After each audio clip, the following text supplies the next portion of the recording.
Chapter 18, Dozle Zabi. Being slapped by a girl didn't really hurt much, but the pain lingered a long time. Lieutenant Amuro Ray pondered this mystery briefly, and then fell into a deep, dreamless sleep. 5 hours later, he was jolted awake by an alarm. He thought about changing his underwear, but then remembered he had done so before hitting the sack. Perhaps, he speculated, he was unconsciously preparing for the possibility of death. He got up, dabbed some lotion on his curly reddish hair, massaged it vigorously, and ran a brush across his head. Then he donned his dog tags, pulled on his trousers and jacket, and dashed out of his room. In the hallway, he grabbed the first lift grip he found and let it pull him horizontally through the weightless air. When he reached the pilot's room, he found his comrades Kai Shiden, Hayato Kobayashi, and Kriya Maja already changing into their lemon-yellow combat suits. "Yo, Romeo," Kai joked. "You owe me a dinner after the way you moved in on her." "Sorry, but you'll have to wait till this campaign's over," Amuro retorted. Then, turning to Hayato, he said, "Next thing I know, you'll want one too." "You bet," Hayato replied. "And it'll cost you an arm and a leg. You stole our favorite wave." Neither Hayato nor Kai knew that the woman they referred to, Petty Officer First Class Sailor Mass, had slapped Amuro earlier.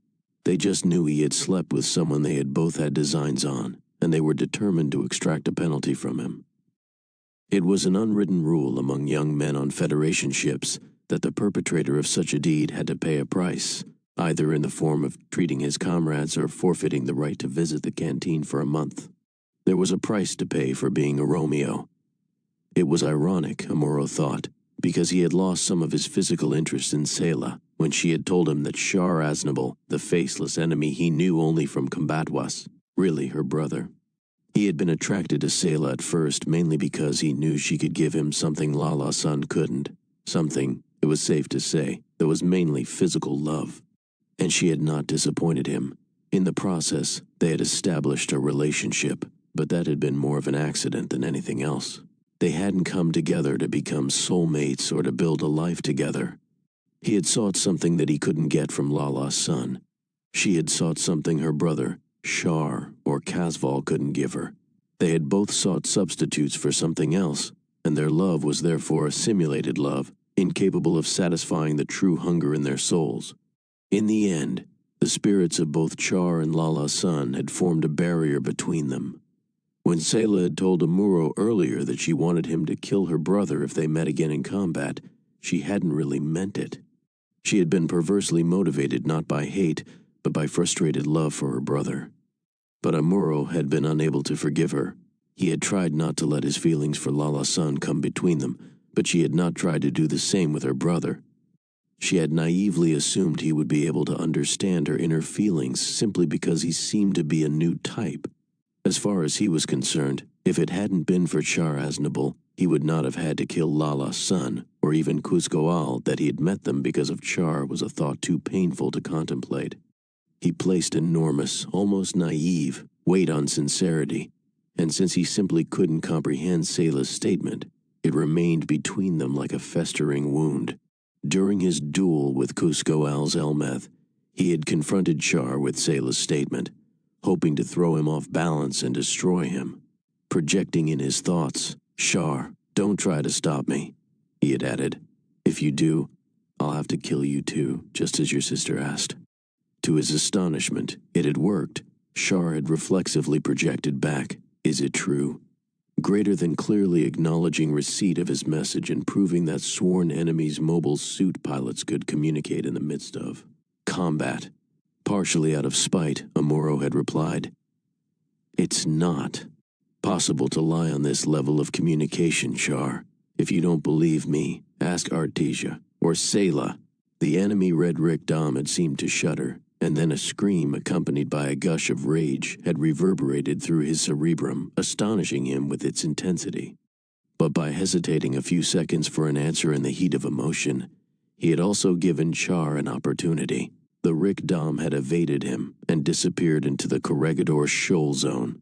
He knew he had damaged it, but he also knew that in mobile suit combat anything short of a mortal blow was useless.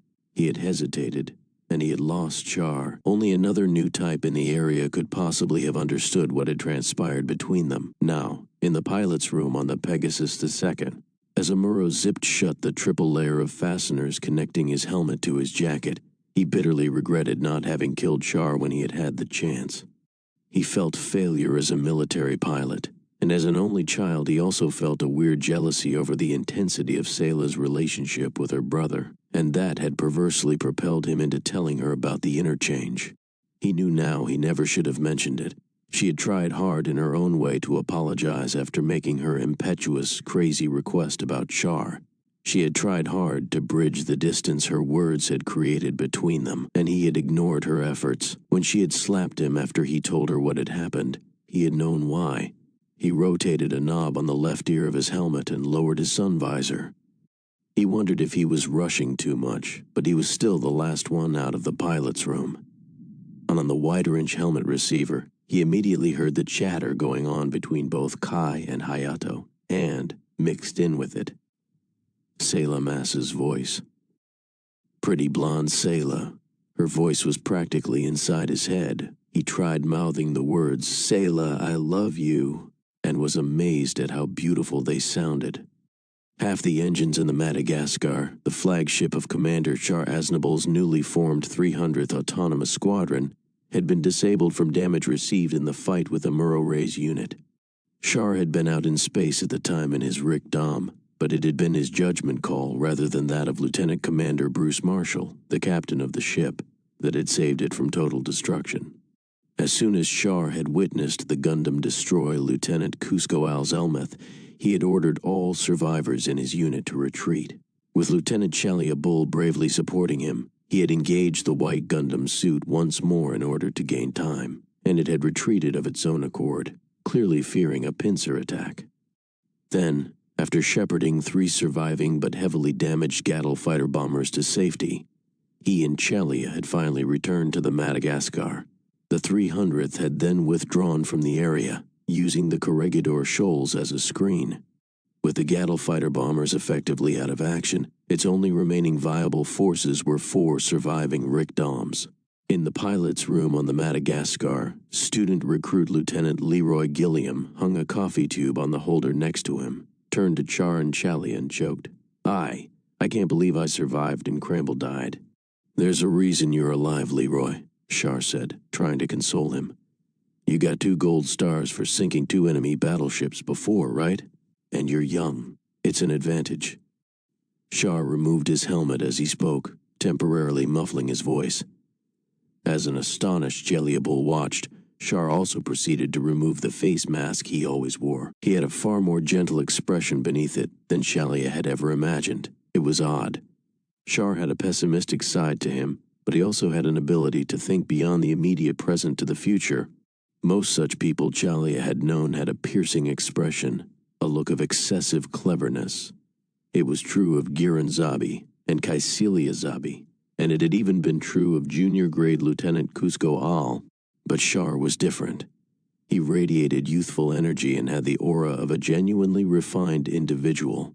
Perhaps Chalia thought it was from his upbringing, but that should have been more than cancelled out by years of hardship in the military. Even Leroy was astounded. Char seemed far too youthful and dignified at the same time. As if suddenly aware of the reaction he had created, Char turned and grinned. "Don't tell me this is the first time I ever took my mask off in front of you," he said. "Don't let it bother you if it is. I never take this thing off in public, even in front of the Supreme Commander. But there's no point in hiding anything from you men." Leroy felt a thrill when he heard Char's words. He had long ago overcome any resistance to having such a young leader, and now he felt genuine respect and trust. Char had an almost princely quality to him. He and his comrades had often discussed new types among themselves, and they had unanimously recognized Cusco Al as someone with new type pilot skills. But Char, they often felt, was the more evolved as a new type human. The problem, of course, was that no one had really defined a true new type. Was it someone who simply had extrasensory perception? Or was it someone who might help transform the human race? If it was the latter, as the late Zeon Zum Daikun had seemed to indicate in his speeches, then Cusco Al's paranormal abilities were clearly too predominant, and she was not well-rounded enough as a human. The mobile suit pilots had therefore secretly pinned their hopes on Char. Most people, Leroy knew, were ordinary, and if the true new-type concept could apply to ordinary people, then new-type characteristics should also manifest themselves in a very ordinary way. Before joining the 300th Autonomous, he himself had been tested and identified as someone with new-type powers, but he certainly didn't think of himself as an Esper or a paranormal or anything like that. Before the war, he had excelled in gymnastics, and for the last 5 years he had worked out just to stay fit. He had also wanted to become a painter, and he was proud of the fact that his artistic ability was above average. He liked to think, in fact, that he had the emotional sensitivity of an artist and the detached, objective makeup of a philosopher, but that was all. Then, when he saw his superior's uncovered face, he believed he finally understood. Ordinary people can be new types.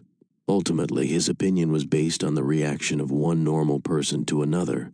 He might have felt differently if Char's hair had been a little less blonde, or if the scar on his brow had extended more toward the bridge of his nose. But he was a budding artist who secretly idolized Michelangelo, and when he looked at Char, except for a slightly more average, less imposing physique, he noted a resemblance to Michelangelo's statue of David. It was a subjective opinion, but one that clinched the issue for him. When he saw Char's uncovered face and basic nobility, he was finally convinced he was in the presence of a true new type. The tiny briefing room on the Madagascar, once filled with mobile suit pilots, now held only 3. The space seemed enormous and cold. "I've ordered the captain to rejoin the Swammel," Char commented, referring to Cecilia Zabi's flagship as he sipped from a coffee tube. "Does that mean we're retreating, sir?" Leroy asked. "How can we possibly go forward?" Char quickly fired back. Where would we go, anyway? He knew Leroy was cursing himself for asking such a dumb question, but he deliberately refrained from being too hard on him. "Listen, Lieutenant," he said with a smile. "I'm all in favor of a better idea if you have one. Let me know if you do, okay? Suit unit has been running all over us, but even if the Gundam model mobile suit were specifically created for a new type pilot, and even if it were equipped with something like the Elmeth Psychomu interface, it still wouldn't be enough to tip the balance of power in this war. And that's true on our side, too. Throughout military history, I don't think a single superweapon has ever been enough to end an entire war. I also don't think a single individual with paranormal powers has ever done anything spectacular enough to go down in history before. History isn't decided by individuals anyway, but by a horde of them. So unless one strikes at the core of the problem... The core of the problem, eh? So how does that apply to the Earth Federation? Well, sir, their Jaburo command post on Earth is already an empty shell. It's not even worth trying to annihilate. I'm not even sure the problem's just the Federation." Char said nothing. He put down his coffee tube, stood up, and stared at the dozen or more intercom monitors on the wall of the room, his back to the other 2 men. Leroy watched him, then turned and glanced at Chalia Bull, whispering, "Think the commander's going to tell us what to do?" Chalia laughed gruffly and said, "Maybe, but don't hold your breath.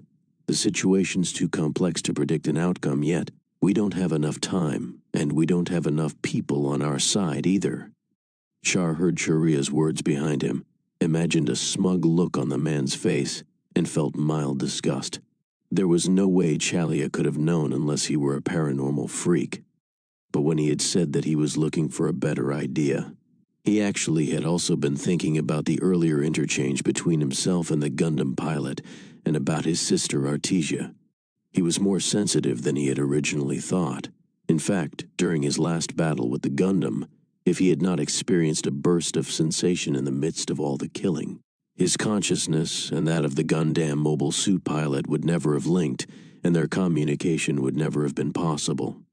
From what the upstart young Gundam pilot had conveyed to him during their confrontation, it was clear that he knew Salem Ass was really Artesia Daikun, a secret only Jim Baral, who had raised the Daikun children, was supposed to know. And there was only one way the Gundam pilot could know, if he was close to or involved with Artesia. Bitterly, he remembered how the Gundam pilot had destroyed both Lala Sun and Cusco Al. At least his sister hadn't fallen for a wimp. He turned and looked at the two men behind him. "You're probably wishing someone like the Gundam pilot was on our side," he said. "But he's not." "Well, he would have made a nice addition to our team," an unfazed Chalia replied, assuming he didn't hate the Principality of Zeon too much. "No, I don't detect that in him," Char said. "Probably," Char answered. "At least in the sense that Zeonzum Daikun once referred to. I think he's probably a harbinger of true new types." "A harbinger," Leroy said. "I like the sound of that word, Commander. The world was changed by the Renaissance of ancient Europe. With new types, maybe mankind's about to experience another Renaissance." One of the wall monitors suddenly flickered to life, showing the captain of the Madagascar making a report. Fighting had broken out again in the region they were retreating through. Char turned to Chalia and Leroy. "Just between you, me, and the stars," he said with a wink. "We will." Vice Admiral Dozle Zabi's assignment suited his character. He was in command of the Principality of Zeon's mobile assault forces. Dozle had a personality utterly different from that of his half-brother, Supreme Commander Giran Zabi, and was often described as both manly and coarse. He had the physique of a born soldier, but as his closest confidants knew, he had a complex about his appearance and feared it was too intimidating. Perhaps in reaction, he was extremely kind and gentle to his wife and children and to his troops. He was famous for always recommending his men to Giran for promotion, usually with some sympathetic remark about their difficult family situation. Those who knew his true nature were intensely loyal and would follow him anywhere. The normally peaceful Dozle was furious. General Revel, leading the Earth Federation Armada, appeared to be ignoring Solomon, where Dozle and his forces were based. "I don't know what the man's got up his sleeve," Dozle grumbled, "but he grates on my nerves. He doesn't seem to think we're worthy opponents." Until 12 hours earlier, he had planned to keep most of his ships in close to Solomon for its defense. But now, because Revel appeared to be concentrating his attack on Abawa Ku, he had decided to take a gamble and move his forces out, even if it left Solomon exposed. Dozle was a true warrior, the kind of man who liked to be where the action was. He had once personally piloted a Zaku mobile suit to the front during the Battle of Loom, ostensibly to observe the situation firsthand, but actually to engage in combat. His aides had panicked and sent out 3 suits to escort him. Giran Zabi had laughed when he heard about his younger brother's exploits and had reproached him for his foolishness, but Dozle's bravery had only increased the respect his men had for him, convincing them that even if he were an admiral and a Zabi family member, he was with them all the way. They would have followed him into hell. Dozle had even commissioned the development of a new model mobile suit-like machine for himself. Currently undergoing field and flight tests, the Big Zam, as it was called, was heavily armored, and because it had legs but no arms, only vaguely humanoid. If mobile suits often resembled giant infantry soldiers, the Big Zam looked more like a tank. It was many times larger, and with 16 megaparticle cannons deployed around the periphery of its fuselage, which looked like 2 soup bowls welded together, it was capable of blasting anything in a 360-degree radius.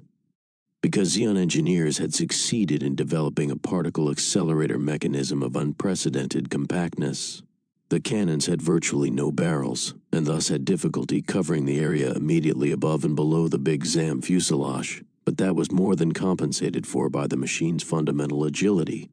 Like mobile suits, the Big Zam was not yet perfect. Before most suits were formally deployed, they underwent rigorous prototype and field tests to identify and solve potential problems. But after 2 years of operation, they still needed many improvements. Engineers were desperately trying to make them more compact, give them more power, and find a way to enhance their performance in formation. The Big Zam, however, was a product of Dozle Zabi's character and the Zeon military organization. Whatever his scientists and engineers came up with, he wanted to try out himself. If something didn't work, he would demand a modification. And in pushing the Big Zam to its technical limits, He and his engineers were following in the tradition established by their brilliant Nazi German counterparts in another age. In totalitarian political systems where nearly everything was decided according to the whim of a leader, individual initiative was often crushed. But under the wing of the military in the same system, science and technology often flourished, even if the individual engineers and scientists involved originally had utterly different agendas and goals. As history had shown, if the possibility of technological progress existed, regardless of its application, few scientists were capable of resisting a summons to work by their political leaders. In the beginning, Principality of Zeon scientists made excuses for their cooperation with the military, extolling the benefits of spin-offs to the civilian sector and emphasizing that the technologies they were developing were morally neutral and could be used for peaceful purposes as well as for war. But when war actually came, they fervently sought to ensure their nation's victory and gave their all to developing pure weapons of destruction. Vice Admiral Dozle Zabi took off in his flagship, the Gundam, with a big Zam in tow. His total force, divided into 3 battle groups, consisted of over 100 ships. Fortunately for Dozle, the battle group centered on the Dross-class carrier Midro, normally assigned to the defense of Solomon, which arrived at its staging point late and was therefore able to strike a wing of the Federation Armada.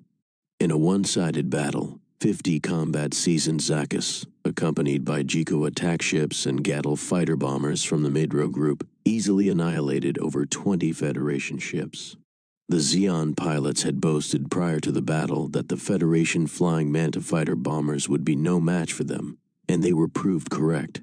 Dozle himself had no such luck with the 127th Autonomous. Several hours after leaving the Corregidor Shoals, the 127th had linked up with the 203D, and the 165th and, with them, was approaching a Baoaku from above. Both the D and the 165th each consisted of a battleship and 5 cruisers, heavy and light, while the 127th included the Pegasus II and the Cypress. Dozle's group consisted of the Gando, accompanied by 8 heavy and light cruisers and a guard of 30 Zakus. Up against 30 Zakus, the Federation group's 20 Bull machines and 10 GM suits were clearly outclassed. The Bulls were an early rudimentary version of mobile armor and were toy-like compared to Zakus. The GMs were a mass-produced version of mobile suits, an interim model designed to be used until production of the Gundam and gun cannon prototypes could be ramped up. On paper they had specs comparable to those of Zakus, but in actual performance they were outclassed because Zeon pilots were far more experienced. The Federation group's ace in the hole was Amuro's little unit, consisting of junior-grade lieutenants Kriyamaja in his GM 325, Hayato Kobayashi in his C-109 gun cannon, Kai Shiden in his C-108 gun cannon, and Amuro Ray in his G-3 Gundam. It was immediately clear that Amuro's unit was more than capable of holding its own against the Zeon force. It had, in fact, begun to demonstrate an astoundingly high level of performance. Normal suits were lightweight spacesuits, independently functioning life support systems, pressurized and temperature-controlled, and no matter how well made, they would always be an awkward fit. Pilot suits were far easier to wear. They used a high-grade 5-layer woven blend of glass fiber and flexible plastic, and were worn close to the skin. They had roughly the same fit as the pressurized suits once worn by fighter pilots on Earth. To Amuro, even his pilot suit seemed to interfere with his reflexes. He had never thought of himself as being particularly well coordinated, but during training he had demonstrated better than average ability, and in combat his strengths had been mysteriously amplified. And the more he improved, the more the pilot suit seemed to get in his way. It irritated him. He wished he could operate the mobile suit naked. And if only his skin could withstand absolute zero temperatures, and if he did not need to breathe, he would have loved to get rid of the mobile suit altogether. Then, he fantasized in a moment of overconfidence. He would easily be able to detect all the alien forces in the battlefield of space before him. The next instant, his left monitor showed a Zaku coming toward him. He put the Gundam into a sharp turn and fired a blast from his beam rifle. It was the third Zaku, Kai and Hayato, riding in their gun cannons 50 kilometers out on either side, were doing a good job of driving the enemy suits straight toward him, and Kriya, holding the rear in his GM, was giving him the room he needed to fire. His little unit, he proudly realized, had already evolved into a highly effective fighting team. Then he heard Hayato yell at him again from his port side. Beams of light streaked through the blackness, and through them an enemy Zaku with a squad leader's antenna-like insignia swooped toward him. It was the fourth Zaku. Amuro fired and scored a hit. He was dazzled for a second by the explosion that followed, and another Zaku took advantage of it to slip into his blind spot. He panicked, pulled his beam rifle trigger too fast, and missed. The Zaku veered sharply to the right, spinning in Kai's direction, but seconds later was enveloped in blasts from the gun cannon's shoulder guns and exploded in a ball of light. Working as a team, Amuro and his 3 comrades had already bagged 7 enemy Zakus, an unprecedented number of continuous kills. To Amuro's great embarrassment, his preoccupation with his pilot suit and his overconfidence had allowed a Zaku to blindside him.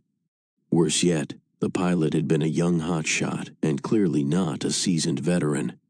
His situation resembled that of the ancient samurai swordsman he had once read about. When 2 samurai of relatively equal standing faced off, they were often able to divine a certain logic to each other's moves and adopt an appropriate counter-strategy. But this became exceedingly difficult if one of the warriors was extremely skilled, as a true master rarely revealed any pattern to his opponent. Normally, however, with practice, there were ways of dealing with even the most unpredictable opponent. The biggest threat to the expert swordsman was an opponent who had already mentally resigned himself to death and was attacking in a suicidal rage.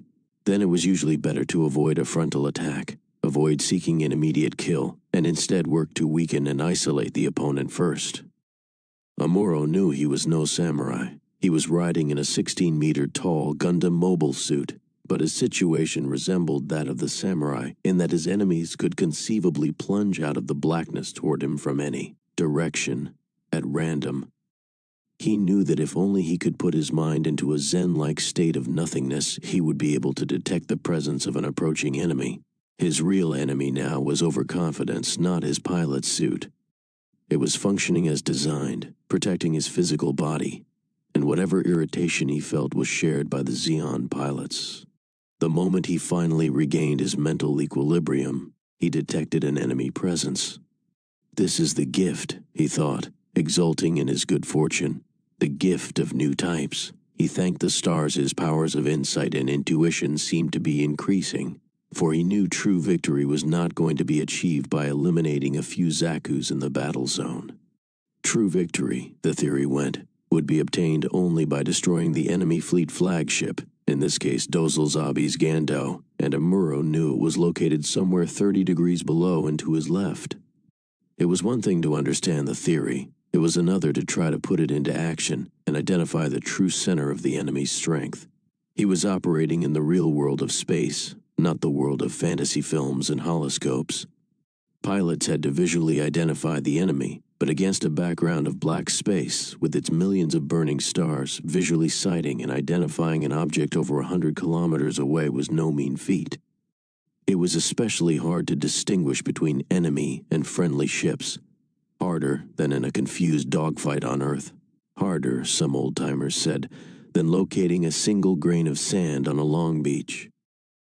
Amuro nonetheless intuitively detected a force capable of controlling the entire combat zone.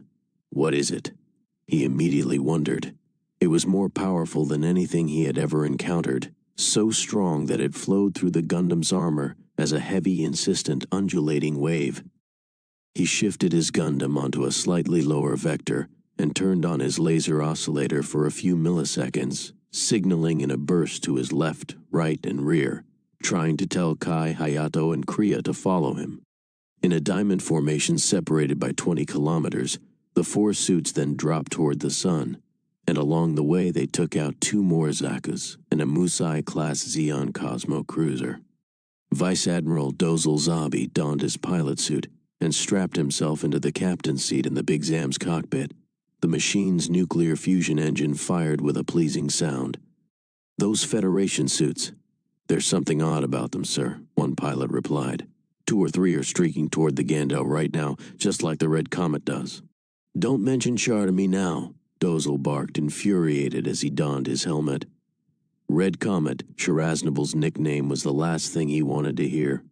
He had cashiered Char earlier for failing to protect his younger brother Garma in battle, and afterward his sister, Kaisilia Zabi, for some weird reason had reinstated him to her unit. Now the mention of Char's nickname only served to remind Dozle of the irritating fact that he had dismissed Char too soon. It felt like a personal criticism. "Tell the Gando we don't need an escort," Dozle barked. "We'll destroy the entire Federation mobile suit unit with this big Zam. Cut this machine loose." Dozle was getting more and more emotional and reacting more and more impetuously.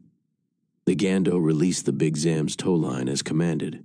With 3 rocket nozzles in its underbelly belching flame, the machine leapt into space, accelerating as fast as a heavy cruiser under full power as it climbed to meet the approaching enemy mobile suit unit. "I don't care if we are being attacked by some prissy new type unit," an enraged Dozle shouted. "McLaughlin's group and the Midro should be smashing through the Federation line from the rear right now. If this Federation unit thinks it can run over us the way they have the others, let them try." Dozle had every right to be angry. His Gando-led fleet from Solomon represented the cream of the Zeon's mobile forces in the area, but in the last 20 minutes a tiny force of enemy suits had wreaked havoc with his plans, destroying half his ships, cutting a swath through them like a sickle through a field of grain. Even worse, they were aiming straight for his own flagship, the Gando. The more he thought about it, the more humiliated he felt, for he knew that if it weren't for the unit harassing him now, he could easily be smashing a hole in the entire Federation line. "I don't believe this new type crap for a second," Dozle exclaimed. "Designing humans to function like machines in battle? Ah, crank up the fear quotient, and at some point even the best human pilot'll pee in his pilot suit." "1 o'clock, sir," the big Zam pilot yelled. "Up 11 degrees. As Dozle watched, an image flickered 2 or 3 times across an upper right monitor and then stabilized. It showed a telephoto view of a light gray mobile suit. "What happened to the white suit I've heard so much about?" Dozle demanded. "Is that it?" "Yes, sir." The big Zam pilot yelled back, his voice trembling. "Looks like they've tried to camouflage it, sir." He was fast approaching the psychological state his commander had referred to. But he would never notice unless he survived, and later checked the urine flask he was hooked up to. Dozle kept yelling. "They can't possibly have more than 1 beam cannon, and that means we've got over 10 times more firepower than they do. Get them in our sights. Hurry." "4 enemy suits," the big Zam pilot screamed. In response, 4 beam cannons on the big Zam's prow fired for several milliseconds, and the effect was like a curtain of light, for each cannon could be moved incrementally to create a diffused strafing effect. As they watched, the Federation suits all swooped as if avoiding the blasts, and then reformed again, heading straight for not the Gando but the big Zam. "4 suits?" Dozle shouted in disbelief. He could scarcely believe his eyes. The entire Federation mobile suit unit was now bearing down on him. He felt the flesh on his back crawl in cold fear. He could understand how the enemy, out of sheer luck, could evade a beam blast. But he could not understand how, at nearly the same instant, they could have corrected course to attack him. He was no fool. He was battle-seasoned enough to know intuitively this was no ordinary enemy. It possessed a terrifying resolve. Put up a barrage of defensive fire. He commanded, shouting, "Initiate evasive action. Let me operate one of those cannons." He grabbed the controls of a cannon in front of him, activated its sights, and saw a simulated model of the enemy approaching on the screen, generated from data provided by laser sensors. At close range, the model was fairly accurate. He got the lead enemy suit in his sights, put his finger on the trigger, and fired 3 times, and the suit somehow evaded each blast. Another chill ran down his spine. With renewed horror, he knew his earlier hunch had been correct. There was no way to explain logically how the enemy could have possibly avoided his carefully armed shots. For a second he wondered if the computer-generated sights on his display had been skewed, but he knew their electronics were so simple that it was out of the question. Dozle yelled to no one in particular, "Does this mean they're operating the same way people say Charaznable does?" In an attempt to evade the attacking suits and rise above them, he made the Big Zam accelerate in a full power climb.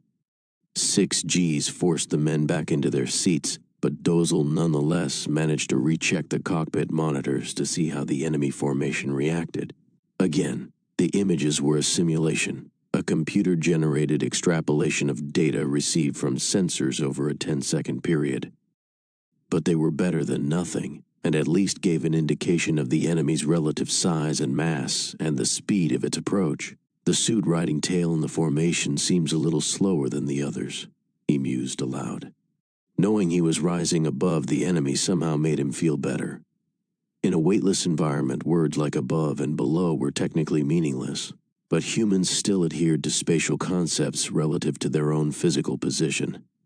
And in that context, being on top of the enemy meant a great deal, but unfortunately for Dozle, it was a two-way street. On Amuro Ray's cockpit monitors, the Big Zam appeared to be climbing up toward him from below. He knew he could not count on his men hearing him clearly, but he radioed his observations anyway. "Some sort of new suit's coming at us fast. It's not a Zaku, it's not skirted, and it's not an Elmeth. I've never seen the thing before." Normally, making a radio call would have distracted him momentarily, but this time it did not. He sensed another 3 beam blasts directed at him, evaded them in the nick of time, and continued plunging toward the enemy machine, restraining his fire until he was in effective range for his beam rifle. Kai and Hayato, on either side of him, seemed to be doing the same, but the double shoulder guns on both of their gun cannons erupted in flame. Explosions occurred near the enemy machine, indicating a near miss. Amuro suddenly knew he had to act fast. For some mysterious reason, the force that he had sensed controlling the battle zone no longer emanated from the nearby Zeon battleship, but from the machine charging straight toward him. He swung his beam rifle scope in front of him, lined up the sights with the legs of the approaching enemy, and fired. A band of light leapt from the barrel of his gun. In the cockpit of the Big Zam, Dozle gasped in astonishment. The pilot and co-pilot groaned in fear and did the only thing they could think of, which was to keep the Big Zam steady on course. They knew no Zeon mobile suit pilot could have sniped at them with such precision on the first shot, not even the Red Comet. Dozle screamed, "Roll this bird over, ignite reverse thrusters." The pilot obeyed, and an intense G-force bore down on them, riveting them to their seats and nearly snapping their collarbones. They felt the blood drain from their heads, but there was no time to become dizzy. A second enemy blast creased the prow of the Big Zam, and some of the particles on its periphery hit home, for along with an odd whish sound that seemed to emanate outside their helmets, they felt an intense pressure. Instinctively, out of terror more than anything else, they began madly strafing the enemy formation. "Knock those bastards out of the sky!" Dozle yelled, at the same time saying a silent prayer of thanks for the pressurization in his pilot suit. He was remarkably fit, but he knew the suit had kept him from losing consciousness. The beam blast from Kriyamaja's GM-25 created a burst of light with an unusually evanescent quality when it hit the enemy machine. Amuro knew it wasn't a fatal blow, but he was grateful that Kriya was on his team and not on the enemy's. "Nice follow-up, Kriya," he barked into his mic. He was impressed. Kriya had waited until Amuro had fired before initiating his own attack, just as he was supposed to. Kriya had qualified at the same time as he, but GMs were a mass-produced Gundam type of suit that had only recently been put into active service. He had joined the 127th only after the battle inside Texas and therefore had relatively little mobile suit combat experience, but he was learning fast. He could already evaluate a combat situation instantly and, while supporting Amuro's Gundam, calmly carry out his assigned tasks. The Zeon machine responded with wild beam blasts of greater and greater intensity. Amuro then knew it was time. He altered the Gundam's course vector 150 degrees to one that would take him under the enemy machine, all the while keeping his attention on the Zeon battleship in the area approaching from his left. He checked the sights on his beam rifle and fired first 1, then 5 blasts. He saw the flash of a direct hit and exulted in the possibility of having destroyed the weird two-legged machine in front of him. And then he let out a curse. Damn!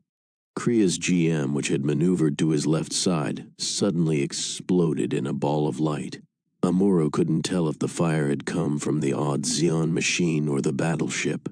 The computer in his suit merely indicated in bright, dispassionate yellow on his upper left monitor that a friendly suit had been destroyed. Kriya's last words, barely audible through the static, were, "The bastards!" Using the light from Kriya's explosion, the 2 gun cannons turned toward the Zeon battleship. Amuro instinctively knew his comrades were telling him to concentrate on the two-legged machine, and he immediately searched for it. In the light, he soon spotted it again, minus a left leg. Sparks were intermittently flying from the severed stump like blood spurting from a fresh wound, but the main engine still seemed to be intact, and it was closing in on him nearly as fast as a Zaku. He wasn't sure if he should aim for the engine or what he thought was the cockpit, for he had never seen any mobile armor like it before, and while he deliberated, the machine fired a cannon on its left side. In an instant, the Gundam's shield melted, and its left arm was scorched by particles on the beam's periphery. Luckily, he had been able to make his mobile suit leap upward, this time positioning himself above the enemy. "Your time has come," he screamed as he fired. A particle beam blasted a hole in the top of the machine, hitting what he thought must be the main engine. The fuselage shook and slowly tilted but did not explode. Suddenly he felt uneasy. What had happened? Hadn't his beam blast been powerful enough to pierce the machine? He sighted again, shifting his aim to the area where he assumed the cockpit should be, and then he saw such a bizarre sight that his trigger finger froze in terror. As he watched, paralyzed, a mysterious black mist suddenly roiled forth from the fuselage cockpit without diffusing completely into the vacuum of space. The mist seemed to be reaching out, trying to ensnare him. He instinctively knew he must not let it reach him and tried to maneuver the Gundam out of the area, but cursing, discovered that his own coordination seemed to have been affected. Luckily, the Gundam began a smooth retreat anyway. For a moment he wondered if he were confronting some sort of supernatural apparition. Theoretically, gases were not supposed to be able to retain their shapes so well in space. Perhaps he tried to reassure himself what he had witnessed had simply been unusual smoke from an explosion in the fuselage. He desperately wanted to believe his own theory, but seconds later, when the mist reformed in front of him again, his theory collapsed. For a few seconds he felt as though he were looking at what the old people had called ghosts. 2 eyes seemed to be staring out from the misty black form at the Gundam at him. Perhaps they were background stars peeping through the mist, but for a second it was real. He shuddered and wondered if he were hallucinating. The eyes seemed filled with hate. What in heaven's name was happening? He was just a mobile suit pilot, and this was beyond the scope of his imagination. Rifle had hit the Gundam fuselage. Even his headset picked up the noise. He stared at the top of the enemy machine directly below him. It was still belching the strange mist, and was so close that he could visually make out what looked like a normal suited figure, standing erect on the upper deck, firing away with a rifle of all things. The bullets were bouncing off the Gundam armor. It was an odd, almost comical scene. The man was tiny in relation to the machines, and there was no way in the world he could destroy a Gundam mobile suit with a rifle. But there he was, slapping in a new magazine and continuing to fire away brazenly. Then Amuro finally knew. The mysterious force he had been sensing in the area belonged to this figure. Anger began to well up inside him. It was this man, he realized, who had been the source of the frightening black mist he had seen. The man was a fanatic. These people are the cause of the war. Amuro raged aloud. Vice Admiral Dozle Zabi screamed in protest. A single mobile suit can't determine an entire battle. Then, as an image of his wife, Xena, and infant son, Minerva, flashed through his mind. A blast from the Gundam's beam rifle vaporized both him and the Big Zam.